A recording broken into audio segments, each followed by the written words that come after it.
Well, good morning. Trucker Todd here, and time for another video.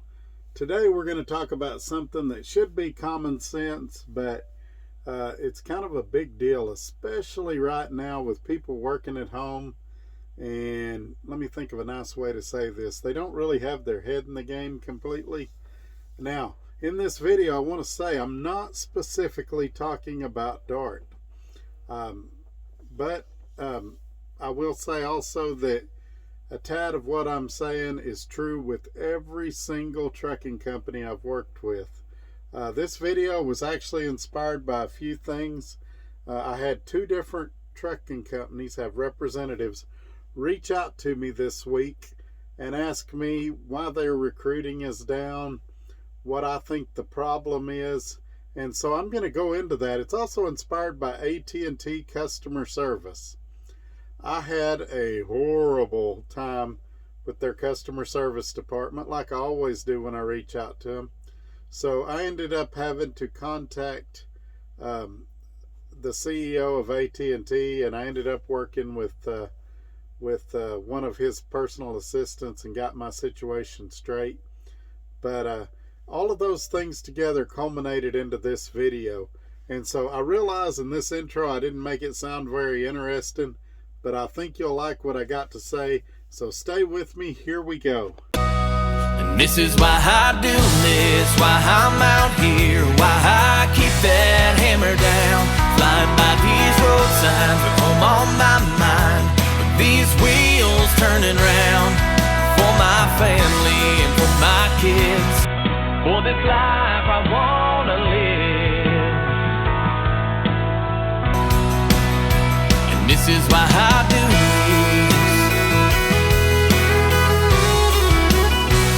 this. Alrighty, and we're back. Before we get started, make sure and give this video a thumbs up.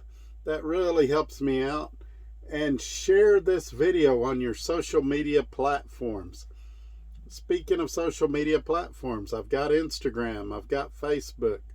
All of those things are in the description below. Check those things out. While this video per se is not about Dart, if you're interested in knowing more about Dart, feel free to email me. I've also got the recruiting number there. Give them a call. Give them my driver number, 58180. That's 58180. Also, if you don't need to talk to anybody, your mind's made up, there's a link there where you can apply directly to Dart Transit. There is a little drop down in there though, and I would encourage you to put my driver number there. Then shoot me an email and tell me you did it, so that I'll be aware of it. If you have any questions along the way, we can kind of touch base with each other, and you can let me know how it goes. Also, I hadn't said this in a while, but make sure you guys subscribe. Wait a few seconds, click that bell, then hit all. That way you get notified when future videos come out. It doesn't cost anything to do. And I try to do videos 3 times a week, Monday, Wednesday, and Friday.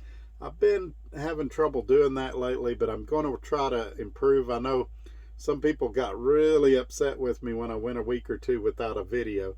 So I'm not going to bombard you with several videos a day like some guys do, but I'll try to get back to 2 or 3 times a week sharing content. Also in that email, if there's anything you'd like to see me talk about, feel free to put that down there in the email or in the comment section. And who knows, I may answer your question or do a video on what you're interested in here in the near future. Okay, here we go. So, as I said in the intro, this video was inspired by 2 representatives from 2 different trucking companies contacting me this week and saying, man, we're having trouble recruiting. What's going on? And I think that it's a complicated issue, and it also ties in with AT&T, and we're going to get to all that, and I'm not going to ramble or make this a long video. But they're listening, but they're not hearing. And what I mean by that is they know what the problem is. They just don't want to fix it. Hey, there's a big juicy steak in the middle of the patio, and everybody wants their share of it. And that big juicy steak is revenue. The company wants to keep as much of it as they can, and the driver wants to keep as much of it as he can, And the broker or whoever the freight person is wants to keep as much of it as they can. Meanwhile, the shippers, they want to pay as little as they can for that piece of meat. So everybody's got an agenda here, and you have to realize that going into this. Folks, if you're working for a company that's paying about the same as they was 10 years ago, there's a problem. And you have to realize that. And companies, I don't get it. I've mentioned this in other videos. If your turnover rate is 200%, you're doing something wrong. Where do I think the problem is? And, this is funny. This week, companies that I previously worked for have started releasing videos where they do basically what I do on here. They find some truck driver, put him in front of a camera, sitting in front of his truck, and he goes, "My company's great, and here's why."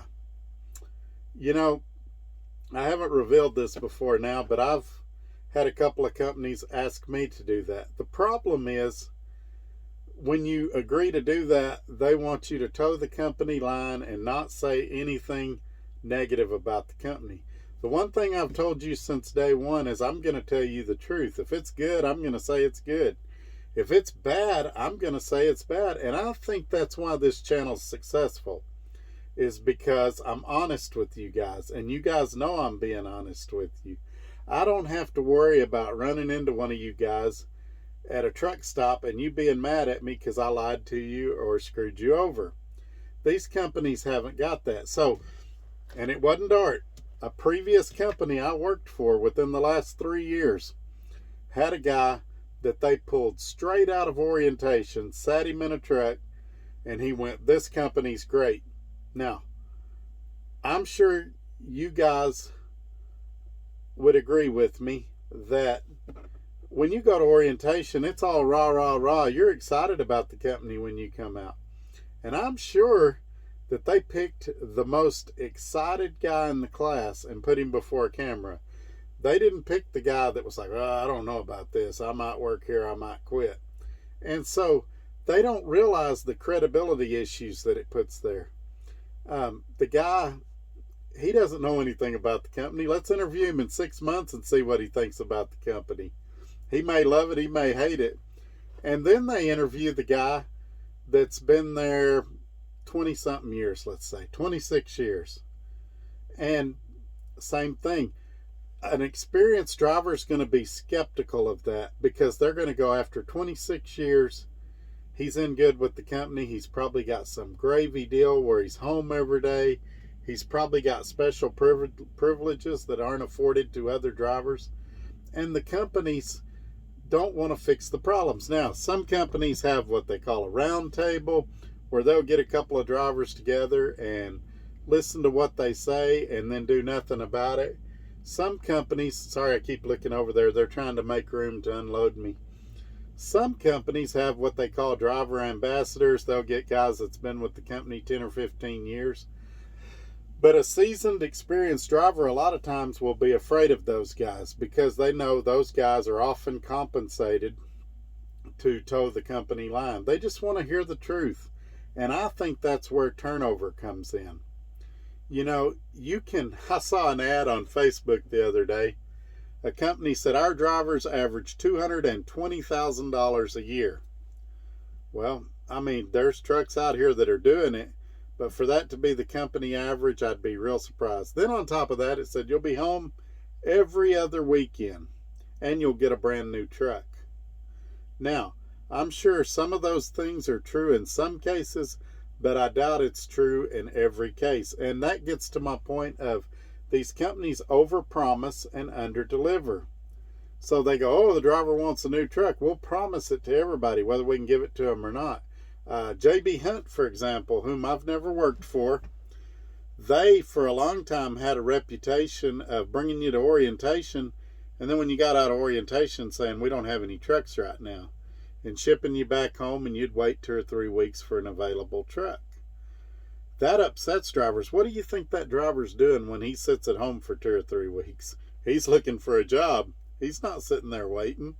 And so I think these companies are listening, but they're not hearing. They don't want to change. Folks, if your truck is running 62 miles an hour, odds are you're looking for another job. I remember when I started at Swift, my truck ran 57 miles an hour. And you were encouraged, not by Swift, but by your trainer and just by the demands of the load, that you had to make the time up somewhere. So you would find yourself speeding through town, speeding through construction.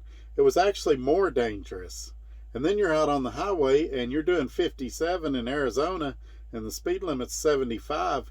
And I was scared lots of times.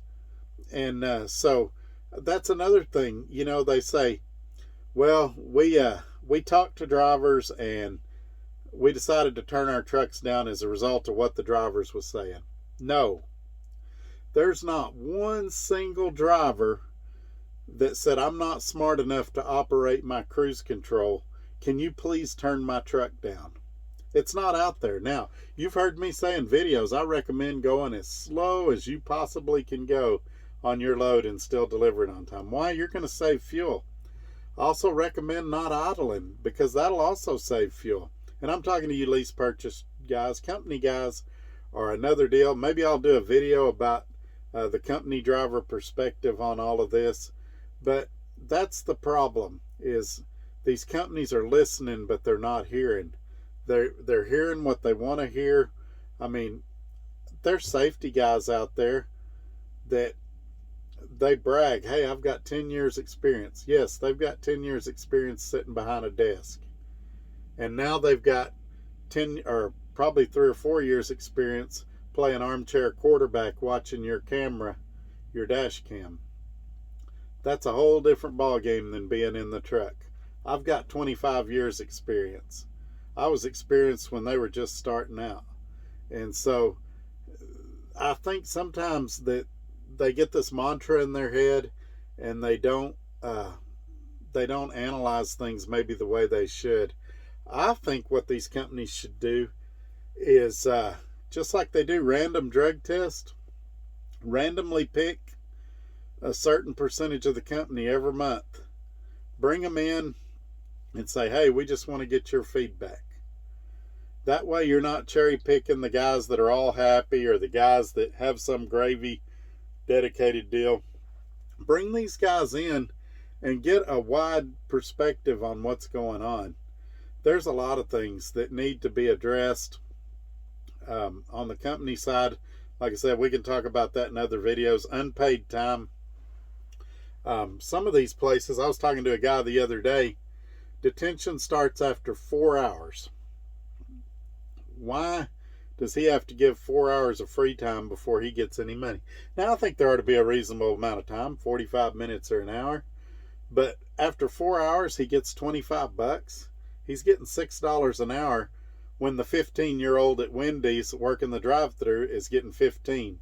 It doesn't make sense. We're professionals. Would a plumber or an electrician come to your house and agree to sit there 4 hours unpaid before they started working on your house? No. We're the only professionals that agree to work for free. And I think these are the kind of things that need to be looked at. But the biggest thing is on this listening and hearing is I think it's honest. You have to have honest conversations with each other. And that goes both ways. There's truck drivers that kiss up and don't say what they really think and feel. And there's companies that tell you what you want to hear just to get you in the door, which is a short-term benefit. They get you there, you work a month or two, you quit, you go to another company. When if they'd just been honest with you, you either A, might not have gone there to begin with, or B, you would have went there knowing what to expect. So I think I've said my piece on this.